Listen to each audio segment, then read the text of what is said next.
Hello friends, welcome to our channel. ఈరోజు వీడియోలో మనం డిస్కస్ చేయబోతున్న టాపిక్ వచ్చేసేసి థాయిలాండ్ అఫీషియల్గా బ్రిక్స్లో జాయిన్ అవ్వాలనుకుంటున్నట్టుగా వాళ్ళ యొక్క ఇంట్రెస్ట్ని చూపెట్టడం జరిగింది. అండ్ ఇది ఎందుకు ఇంపార్టెంట్ అంటే దీనికి ఇండియా సహాయం కూడా అడిగింది. మరి ఇండియా హెల్ప్ అడగడానికి రీజన్ ఏంటి? అండ్ ఈ టాపిక్ సంబంధించినటువంటి ఫర్దర్ డిస్కషన్ అనేది మనం చేయడానికి ట్రై చేద్దాం. ఫస్ట్ ఆఫ్ ఆల్ ఈ వీడియోలో మనం డిస్కస్ చేయబోయేటటువంటి ఇంపార్టెంట్ థీమ్స్ ఏంటో చూద్దాం ఒకసారి. Okay, first of all topic పేరు వచ్చేసేసి Thailand interest in BRICS. Okay, so బ్రిక్స్లో జాయిన్ అవ్వడానికి థాయిలాండ్ తను యొక్క ఇంట్రెస్ట్ చూపిస్తున్నటువంటి సందర్భంలో ఇంపార్టెంట్ థీమ్స్, ఫస్ట్ కాంటెక్స్ట్, ఈ యొక్క అంటే ఎందుకు వార్తల్లో ఉంది, అండ్ థాయిలాండ్ కంట్రీ ప్రొఫైల్ ఏంటి అంటే థాయిలాండ్కి బార్డర్గా ఉన్నటువంటి కంట్రీస్. మీకు తెలుసు థాయిలాండ్కి సంబంధించి పుకెట్ అనేటటువంటి ఐలాండ్ మనకి టూరిజం పాయింట్ ఆఫ్ వ్యూలో చాలా చాలా పాపులర్. అండ్ థాయిలాండ్ కనెక్టివిటీని పెంచడానికి కోసం అని చెప్పేసి ఇండియా, మయన్మార్, థాయిలాండ్ హైవే ప్రాజెక్టును కూడా మన గవర్నమెంట్ ప్రపోజ్ చేస్తుంది. ఓకే, నాట్ ఓన్లీ దట్, మన act east policy, look east పాలసీలో కూడా మనం థాయిలాండ్కి ప్రయారిటీ ఇస్తున్నాం. ఓకే, నెక్స్ట్ అండ్ ఈవెన్ మీకు మయన్మార్, థాయిలాండ్ అనేది మీకు బిమ్స్టెక్లో కూడా one of the member countries. దాని తర్వాత బ్రిక్స్ ఎలా కంపోజిషన్, బ్రిక్స్లో ఉన్న కంట్రీస్ ఏంటి, బ్రిక్స్ యొక్క ఎలా రీసెంట్గా మనకి కంట్రీస్ యాడ్ అయినాయి కదా, యాడ్ అయినటువంటి కంట్రీస్తోని మనకు ఓవరాల్గా 11 మెంబర్స్ అయ్యారు కదా. అండ్ యాడ్ అయిన కంట్రీస్ ఏంటి, బ్రిక్స్ యొక్క ఆబ్జెక్టివ్స్ ఏంటి, అండ్ రీసెంట్గా బ్రిక్స్ సమావేశం 2025లో ఎక్కడ జరిగింది, మీకు ఐడియా ఉంటే చెప్పండి బ్రిక్స్ సమావేశం ఎక్కడ జరిగింది అనేది. అండ్ 2025 బ్రిక్స్ సమ్మిట్ యొక్క అవుట్కమ్స్ ఏంటి, అండ్ ఈ అవుట్కమ్స్ తర్వాత 2026 ఎక్కడ జరగబోతుంది. ఆఫ్టర్ దట్ బ్రిక్స్ విషయంలో అమెరికా ఎందుకంత అపోజిషన్గా ఉంది. మీకు తెలుసు డొనాల్డ్ ట్రంప్ బ్రిక్స్లో ఉన్న కంట్రీస్ పైన 10% టారిఫ్ అనౌన్స్ చేశారు. అండ్ ఒకవేళ యొక్క అమెరికాకి అగెనిస్ట్గా బ్రిక్స్ కంట్రీస్ బిహేవ్ చేస్తే తను 100% టారిఫ్స్ వేయడానికి కూడా రెడీగా ఉన్నారని చెప్పారు. మరి ఎందుకోసం బ్రిక్స్ కంట్రీస్ పైన ఇట్లాంటి అప్రిహెన్షన్ ఉంది అని మనం ఫైనల్గా కంక్లూజన్ డ్రా చేస్తామన్నమాట. ఇవి ఓవరాల్ టాపిక్స్. ఈ పర్టికులర్ టాపిక్ అనేది మీకు మ్యాప్ పాయింటింగ్లో అయితే geography and IR, of course ఇది మన core IR topic, PSIR point of వ్యూలో కూడా ఐఆర్. అండ్ అలానే మీకు ఇక్కడ ఎకానమీ పాయింట్ ఆఫ్ వ్యూ, ఎందుకంటే బ్రిక్స్ డీడాలరైజేషన్ అంటే డాలర్కి ఆల్టర్నేటివ్గా వాళ్ళు వేరే కరెన్సీని అంటే వాళ్ళ లోకల్ కరెన్సీని వాడుకోవాలనుకుంటున్నాయి కాబట్టి ఎకానమీ పాయింట్ ఆఫ్ వ్యూలో. అలానే గ్లోబల్ సౌత్కి రిప్రజెంటేషన్ అన్న కాంటెక్స్లో even GS paper for ethics point of వ్యూలో కూడా మీకు ఇది సిలబస్ మ్యాపింగ్ చేసుకోవచ్చు. ఓకే, ఇది ఈ టాపిక్ యొక్క syllabus mapping. Now let's see Thailand interest in BRICS. First of all మనం అర్థం చేసుకోవాల్సింది థాయిలాండ్ వాళ్ళు అఫీషియల్గా మేము బ్రిక్స్లో జాయిన్ అవ్వడానికి సిద్ధంగా ఉన్నామని చెప్పేసి వాళ్ళు ఇంట్రెస్ట్ చూపిస్తూ దీనికి ఇండియా సహకారం కావాలని అడిగారు. ఎందుకు ఇండియా అసిస్టెన్స్ కావాలి? ఎందుకంటే నెక్స్ట్ 2026లో జరగబోయేటటువంటి బ్రిక్స్ సమావేశం అనేది ఇండియాలోనే ఉంది కాబట్టి. So they are asking for India's assistance, ఇది మెయిన్గా. మరి ఇప్పుడు థాయిలాండ్ బ్రిక్స్లో జాయిన్ అవ్వడం అనేది మనం దీన్ని 2 విధాలుగా చూడవచ్చు. నెంబర్ 1, థాయిలాండ్ తన యొక్క ఇంట్రెస్ట్స్ ఏవైతే ఉన్నాయో అంటే తన యొక్క ఎకానమిక్ ఇంట్రెస్ట్, తన యొక్క స్ట్రాటజిక్ ఇంట్రెస్ట్ వాటిని ఎక్స్పాండ్ చేసుకోవడానికి ట్రై చేస్తుంది. ఇది థాయిలాండ్ పాయింట్ ఆఫ్ వ్యూలో. అండ్ ఇంకొక విధంగా మనం ఏ విధంగా అర్థం చేసుకోవచ్చు అంటే బ్రిక్స్కి పెరుగుతున్నటువంటి ప్రాధాన్యత అని కూడా మనం అర్థం చేసుకోవచ్చు. ఎందుకంటే బ్రిక్స్ కంట్రీస్లో ఆల్రెడీ సౌత్ ఈస్ట్ ఏషియా ఏదైతే ఉందో సౌత్ ఈస్ట్ ఏషియాలో థాయిలాండ్ అనేది 2వ కంట్రీ కాబోతుంది ఇన్ కేస్ థాయిలాండ్ జాయిన్ అయితే. ఆల్రెడీ సౌత్ ఈస్ట్ ఏషియాలో ఉన్నటువంటి ఇండోనేషియా బ్రిక్స్లో జాయిన్ అయింది. సో కాబట్టి డెఫినెట్గా ఇది బ్రిక్స్కి పెరుగుతున్నటువంటి ప్రాధాన్యత అని కూడా చెప్పవచ్చు. ఈ 2 విధాలుగా మనం అర్థం చేసుకోవడానికి ప్రయత్నించాలి. ఓకే, సో బ్రిక్స్ అనేది మెయిన్గా మనకి ఈ యొక్క పొలిటికల్ ప్లాట్ఫామ్, దాంతోపాటు ఎకనామిక్ ప్లాట్ఫామ్ కూడా. ఎందుకంటే బ్రిక్స్లో ఉన్న కంట్రీస్ ఏవి కూడా నైబరింగ్ కంట్రీస్ కాదు. ఇవన్నీ కూడా ఒక్కొక్క కాంటినెంట్లో ఒక్కొక్క కంట్రీస్. ఇవన్నీ కూడా బ్రెజిల్ తీసుకుంటే మీరు సౌత్ అమెరికా, లేదా సౌత్ ఆఫ్రికా తీసుకుంటే ఆఫ్రికా నుంచి, ఓకే రష్యానేమో యూరోప్ అండ్ ఏషియా, ఇలా బ్రిక్స్ అనేది కొన్ని అభివృద్ధి చెందుతున్న దేశాలు ఓకే ఒక గ్రూప్గా ఫామ్ అయినాయి. అఫ్కోర్స్ ఇప్పుడు అది ఎక్స్పాండ్ అవుతుంది అనుకోండి గ్లోబల్ సౌత్ని మరింతగా రిప్రజెంట్ చేయడానికి. అసలు ఈ వీడియోలో మనం global south and global north అనేటటువంటి 2 పదాలు ఉపయోగిస్తాం. అసలు ఈ గ్లోబల్ సౌత్ అంటే ఏంటి, గ్లోబల్ నార్త్ అంటే ఏంటి? సింపుల్ స్టూడెంట్స్, ఏంటంటే మనము వరల్డ్ మ్యాప్ చూసినట్టయితే కనుక వరల్డ్లో మనం ఒక ఇమాజినరీ లైన్, ఓకే ఒక ఊహాజనితమైనటువంటి ఒక లైన్ డ్రా చేసామనుకోండి వరల్డ్ మ్యాప్లో. ఆ లైన్కి నార్త్ ఉన్నటువంటి కంట్రీస్ ఏమో డెవలప్డ్ కంట్రీస్గా మీరు చూడొచ్చు. ఆ లైన్కి సౌత్ ఉన్నటువంటి కంట్రీస్ మనకి డెవలపింగ్ కంట్రీస్ లేదా అండర్ డెవలప్డ్ కంట్రీస్గా మనకు కనిపిస్తాయి. మరి ఈ యొక్క ఇమాజినరీ లైన్ పేరు బ్రంట్ లైన్. ఓకే, మరి బ్రెంట్ లైన్కి నార్త్ ఉన్నదాన్ని మనం గ్లోబల్ నార్త్ అంటుంటాం, సౌత్ ఉన్నదాన్ని మనం గ్లోబల్ సౌత్ అంటుంటాం. యాక్చువల్లీ గ్లోబల్ సౌత్లో ఉన్న కంట్రీస్ అన్నీ కూడా డెవలపింగ్ కంట్రీస్ లేదా under developed countries except Australia and New Zealand. ఈ రెండు దేశాలు మాత్రం బ్రంట్ లైన్కి సౌత్ ఉన్నప్పటికీ కూడా ఇవి డెవలప్డ్ కంట్రీస్. ఇవి రెండు కాకుండా మిగతావన్నీ కూడా. సో మనం ఎప్పుడైనా సరే గ్లోబల్ సౌత్ అని వాడుతున్నామంటే వర్డ్ ఈ దేశాలను ఉద్దేశిస్తూ అని చెప్పేసి. ఈ కంట్రీస్లో చాలా మట్టికి కూడా ఓకే ఎకనామికల్గా పెద్ద స్ట్రాంగ్ కాదు కాబట్టి గ్లోబల్ సౌత్ ఫేస్ చేస్తున్నటువంటి ఛాలెంజెస్ గురించి చెప్పేటప్పుడు ఇండియా గ్లోబల్ సౌత్ గురించి ఈ మధ్యలో చాలా రిప్రజెంట్ చేస్తుంది. కాబట్టి ఇండియాని గ్లోబల్ సౌత్కి ఒక లీడర్గా కూడా పరిగణిస్తున్నారు. ఓకే, కన్సిడర్ చేస్తున్నారు. అందులో నో సర్ప్రైజ్. సరే, ఈ పర్టికులర్ టాపిక్ మీకు అర్థం కావాలంటే number 1 global south, global north అర్థం కావాలి. చెప్పాను మీకు ఆల్రెడీ గ్లోబల్ సౌత్ అంటే ఏంటి, గ్లోబల్ నార్త్ అంటే ఏంటి అని చెప్పేసి. Okay, global south and global north. India మెయిన్గా ఓకే దేన్ని లీడ్ చేస్తుందని చెప్పాను. ఇండియా ఎవరి ఇంట్రెస్ట్ని లీడ్ చేస్తుంది, గ్లోబల్ సౌత్. ఇండియా ఇంట్రెస్ట్ని లీడ్ చేస్తుంది. అలానే నెక్స్ట్ మీకు తెలియాల్సింది ఏంటంటే ఈ పర్టికులర్ టాపిక్ సంబంధించి మరి బ్రిక్స్ కంట్రీస్ అనుకున్నాం కదా. ఓకే, యాక్చువల్లీ ఈ బ్రిక్స్ కంట్రీస్ స్టార్ట్ అయినప్పుడు బ్రిక్ అని స్టార్ట్ అయింది. ఓకే, బ్రిక్ అని స్టార్ట్ అయింది. బ్రిక్ అని స్టార్ట్ అయిన తర్వాత ఈ కంట్రీకి సౌత్ ఆఫ్రికా కూడా జాయిన్ అయింది. ఎప్పుడైతే సౌత్ ఆఫ్రికా జాయిన్ అయిందో అప్పుడు దీన్ని బ్రిక్స్ అనడం స్టార్ట్ చేసామన్నమాట. ఓకే, అండ్ ఈ బ్రిక్స్ గురించి మాట్లాడేటప్పుడు ఎప్పుడైనా సరే ఈ బ్రిక్స్ మీటింగ్స్ గురించి మీకు తెలియాలి. ఓకే, బ్రిక్స్ మీటింగ్స్ మనకి 3 లెవెల్స్లో జరుగుతాయి. Okay, 3 levels. మనకి ఇందులో అన్నిటికన్నా తక్కువ లెవెల్ అంటే తక్కువ ఇంపార్టెన్స్ ఉండే లెవెల్ ఏంటంటే మనకి గవర్నమెంట్ అఫీషియల్స్, అంటే మన ఎక్స్టర్నల్ అఫైర్స్ మినిస్టర్స్ అఫీషియల్స్, వాళ్ళు గవర్నమెంట్ అఫీషియల్స్. ఇంకొకటి సెకండ్ లెవెల్ ఏంటంటే ministerial. Okay, ministerial level. And ఫైనల్గా head of the state. Head of the state అంటే మనకి ప్రైమ్ మినిస్టర్స్, ఇండియా నుంచి అయితే కనుక అదే ప్రెసిడెన్షియల్ ఫాలో అవుతున్నటువంటి కంట్రీస్ నుంచి ప్రెసిడెంట్స్ ఇలా వస్తుంటారు. ఓకే, బ్రిక్స్ మీటింగ్ అనేది ఫస్ట్ అంటే స్టార్ట్ అయినప్పుడు మినిస్టీరియల్ మీటింగ్తో స్టార్ట్ అయింది. తర్వాత కొన్ని సంవత్సరాల తర్వాత హెడ్ ఆఫ్ ద స్టేట్ మీటింగ్గా అప్గ్రేడ్ అయిందన్నమాట. ఇది మీరు అర్థం చేసుకోవాలి. And BRICS okay BRICS countries తమలో తాము సహాయం చేసుకోవడం కోసం అని చెప్పేసి బ్రిక్స్ కంట్రీస్ ఒక ఫినాన్షియల్ ఇన్స్టిట్యూషన్ని కూడా క్రియేట్ చేసుకున్నాయి. ఒక ఫినాన్షియల్ ఇన్స్టిట్యూషన్స్, ఒక ఆర్థిక సంస్థని కూడా బ్రిక్స్ కంట్రీస్ ఏర్పాటు చేసుకున్నాయి. ఈ ఫినాన్షియల్ ఇన్స్టిట్యూషన్ పేరు మనం ఒక న్యూ డెవలప్మెంట్ బ్యాంక్ అంటాం, NDB, new development bank. So మరి మీకు ఐడియా ఉంటే లేదా వీడియో పాజ్ చేసైనా సరే ఈ న్యూ డెవలప్మెంట్ బ్యాంక్ యొక్క హెడ్ క్వార్టర్ ఎక్కడుందో ఆన్సర్ చేయడానికి ట్రై చేయండి. దీని యొక్క హెడ్ క్వార్టర్ ఎక్కడుంది? సరే, న్యూ డెవలప్మెంట్ బ్యాంక్ని మనకి వీళ్ళు స్థాపించింది ఏ డిక్లరేషన్ ద్వారా? ఫోర్టలీజా డిక్లరేషన్. దాని యొక్క స్పెల్లింగ్ అనేది నేను మీకు నోట్స్ చెప్పేటప్పుడు చూపిస్తాను. ఫోర్టలీజా డిక్లరేషన్ ద్వారా న్యూ డెవలప్మెంట్ బ్యాంక్ అనేది ఏర్పాటు చేసుకోవడం జరిగింది. దాంతోపాటు ఈ బ్రిక్ కాస్త బ్రిక్స్ అయింది.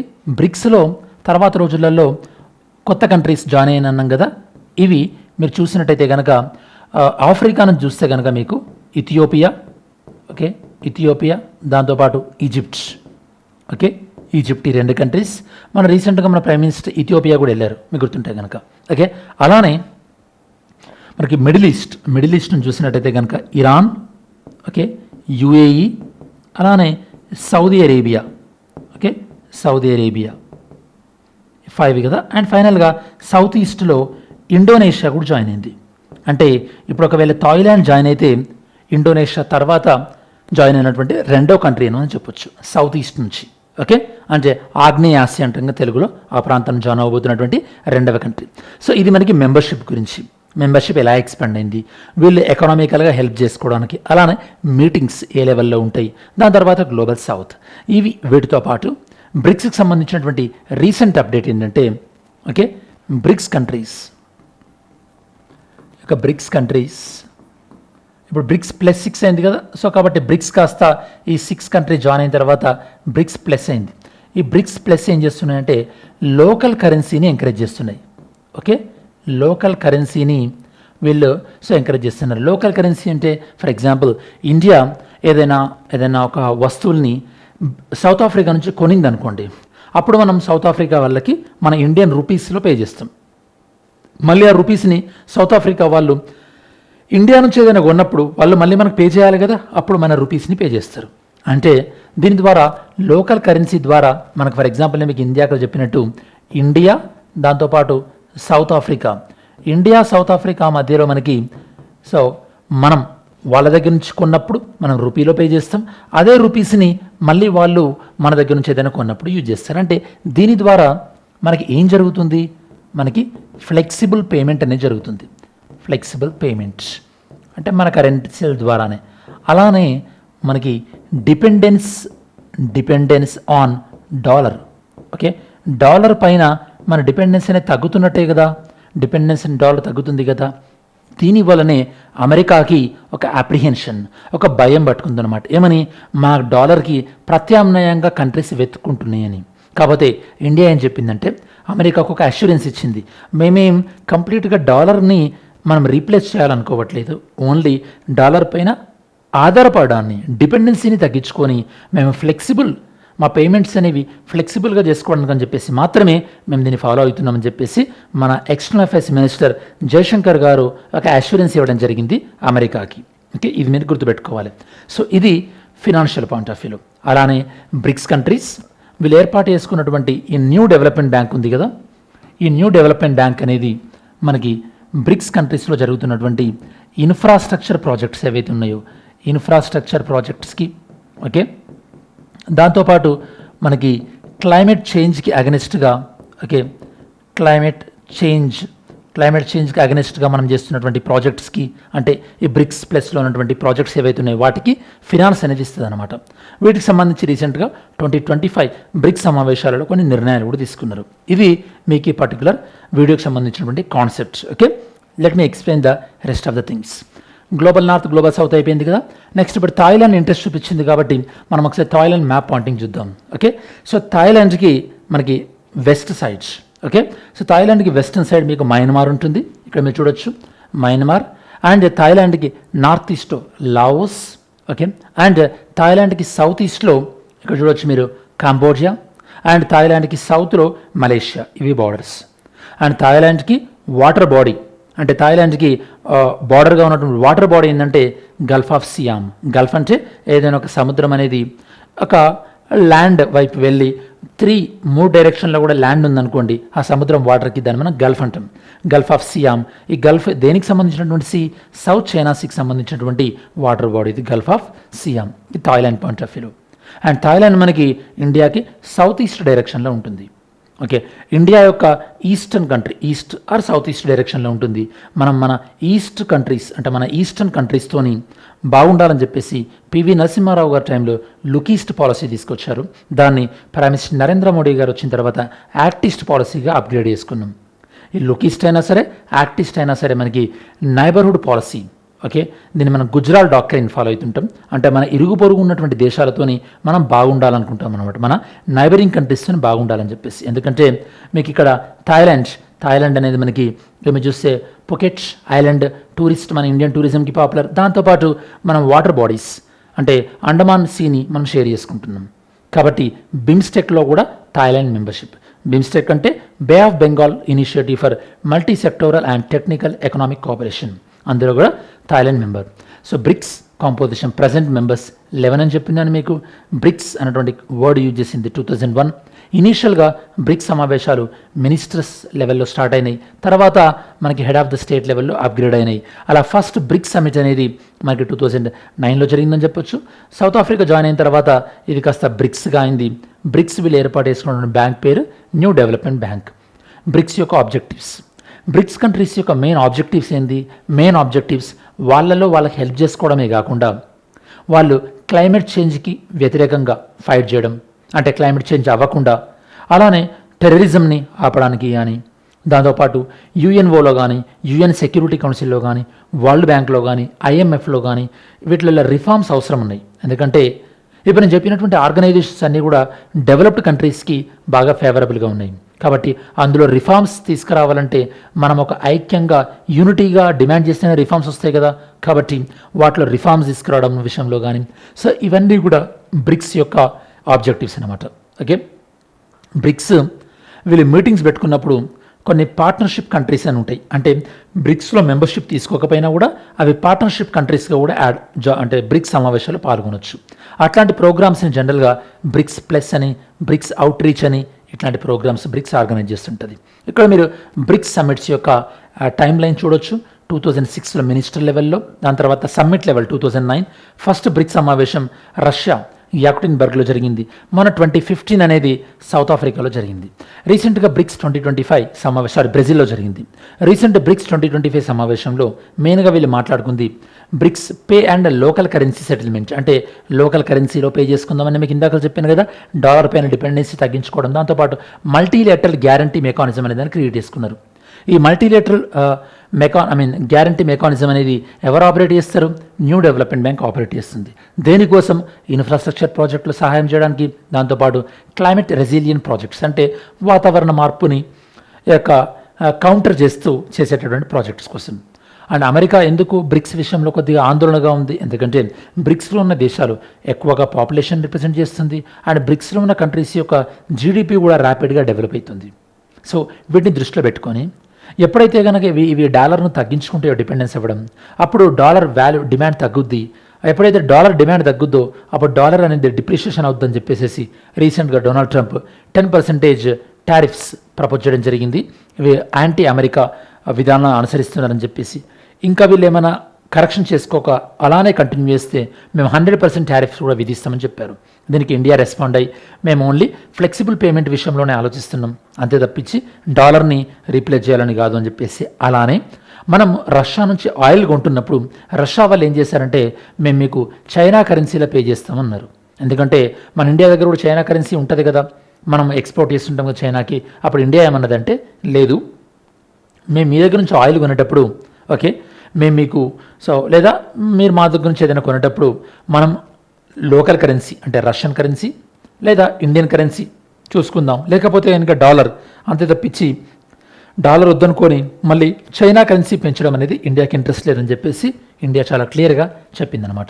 ఫైనల్ కంక్లూజన్ ఏంటంటే థాయిలాండ్ బ్రిక్స్లో ఇంట్రెస్ట్ చూపెట్టడం అనేది, బ్రిక్స్ అనేది మల్టీపోలార్ అంటే డిఫరెంట్ కంట్రీస్ని బ్రిక్స్ని రిప్రజెంట్ చేస్తుందని, ఓకే అంటే అన్ని కాంటినెంట్స్ అని.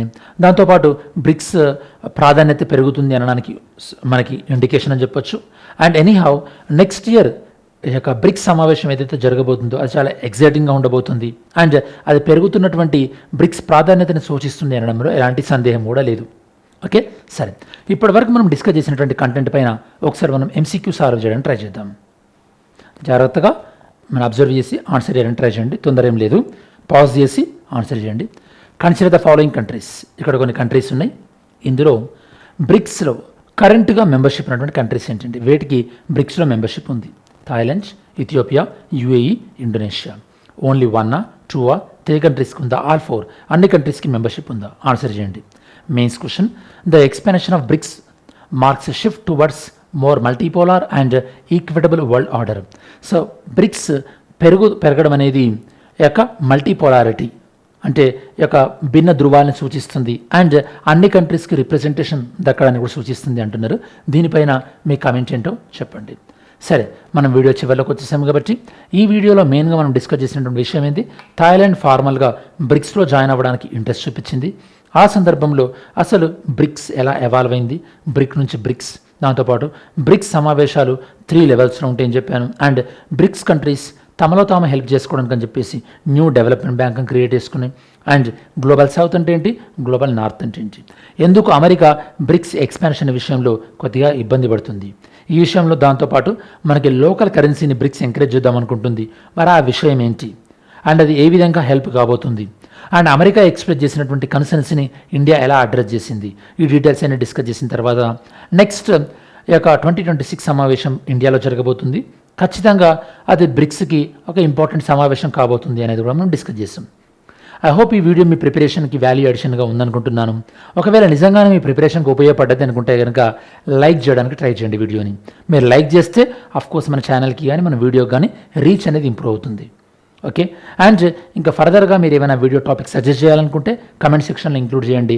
డెఫినెట్లీ ఆల్రెడీ మన స్టూడెంట్స్ కొన్ని టాపిక్ సజెస్ట్ చేశారు, వాటిని ఫ్యూచర్లో వాటిపైన వీడియో చేయడానికి ట్రై చేస్తాను. Okay, and like parliamentary terminology 2.0 కూడా అడిగారు కదా, ఇట్లాంటివి. Anyhow, thanks for watching this video. Have a great day. జై హింద్.